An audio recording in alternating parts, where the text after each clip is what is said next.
Mbunge wa Suna East Junet Mohamed amesaidia pakubwa chama kipya chake Rigathi Gachagua DCP kupata wafuasi wapya kwa muda wa saa moja pekee. Hujambo na karibu kwa taarifa zetu za Kenya Scope, lakini kumbuka kusubscribe. Katika tukio lisilotarajiwa na liloonyesha athari za kisiasa zisizo za moja kwa moja, chama cha DCP kilishuhudia ongezeko kubwa la wanachama wapya katika muda wa saa moja pekee.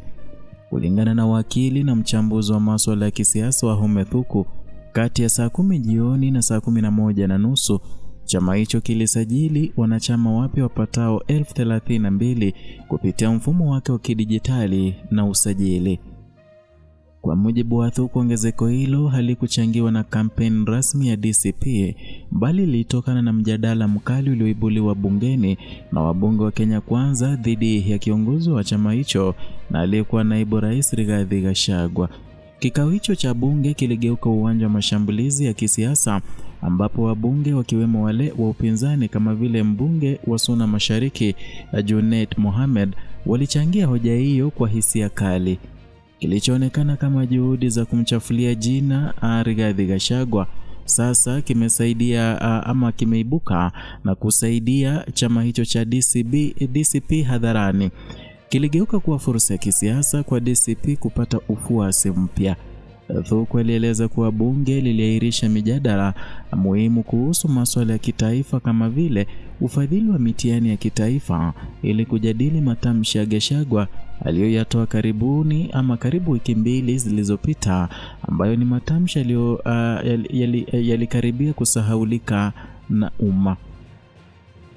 Wadadisi wa siasa wanatafsiri tukio hilo kama kielelezo cha athari za kisiasa za bure ambazo hufaidisha upinzani wa kisiasa wakati serikali inapoonekana kujihusisha na mivutano ya kibinafsi badala ya masuala ya msingi.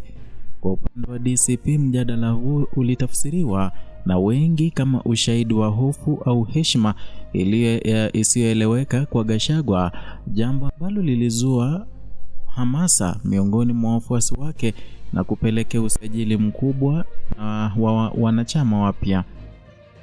Mchanganyiko wa kejeli, kebeni na mashambulizi ya moja kwa moja dhidi ya Gachagua ulionezwa pia mitandaoni na timu ya kidijitali inayoaminika kuwa na uhusiano na Ikulu ulionekana kuamsha hisia kali kwa wananchi waliohisi kuwa mwanasiasa huyo anadhulumiwa kwa sababu ya msimamo wake.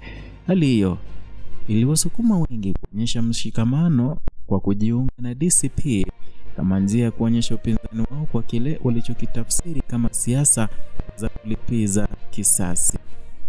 Na katika hatua ya kushangaza, wapinzani wa kisiasa wa Gachagua walionekana kutoa msaada usiotarajiwa kwa DCP, chama kilichoonekana kuwa kwenye hali ya kawaida tu kisiasa, kwa kuipa umaarufu mkubwa kupitia mazungumzo ya bunge yaliyovutia umakini wa taifa.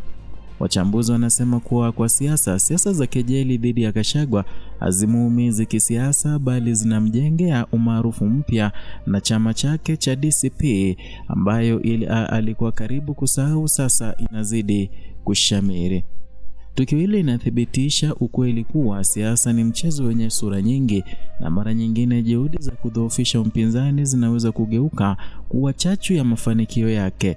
Wakati serikali na wabunge wake walidhani kuwa wanamkomesha Gachagua, walimsaidia kuongeza nguvu ya ufuasi wake na kumrejesha tena katika mjadala wa kisiasa kwa njia yenye mvuto zaidi.